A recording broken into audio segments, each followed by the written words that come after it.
What's up, football fans? Steven Andress here alongside the Lions college football writer Brett Gibbons. In this video, we're going to break down some Tuesday Maction. Sadly, the final Tuesday Maction of the year. It ends 27 consecutive days of either an NFL or a college football game on the schedule.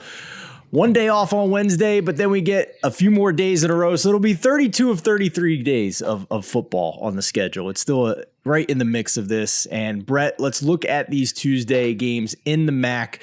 We'll start with Ball State at Miami, Ohio. The Redhawks a 3-point home favorite. This one, 7 o'clock Eastern time kickoff on ESPN Plus. Total of 44 in this one. Yeah, it's the less important of the two MAC games on the schedule because the other one is a battle for a division and a spot in the MAC championship, but we'll get to that. This one actually has some implications. It's a battle for bowl eligibility. The team that wins this game gets it and the loser doesn't. So who's it going to be?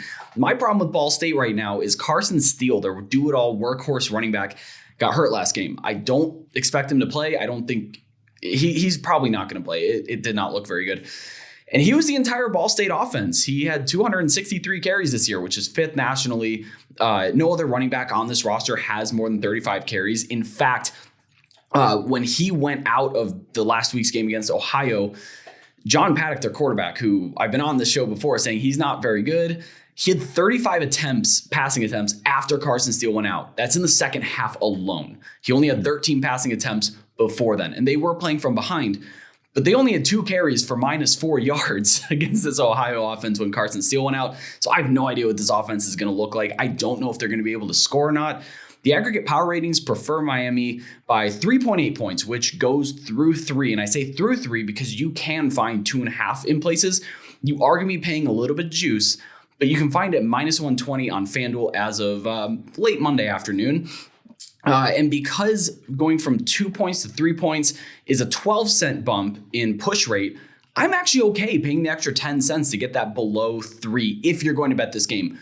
I'm personally not, just because I don't know what this Ball State offense is going to look like. I don't think Miami knows what this Ball State offense is going to look like. They may be able to come out and, I don't know, move the ball maybe somehow and surprise them. You never really know with Maction. But Brett Gabbert did return for Miami of Ohio, and he played really well. He completed 77% of his passes, 3 touchdowns, no interceptions. He really didn't miss a step with that injury, so he's back.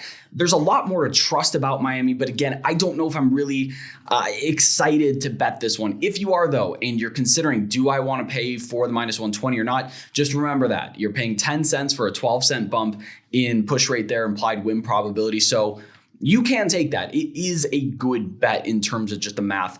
I like Miami in this one. Again, just not sure how to handle Ball State without Carson Steele.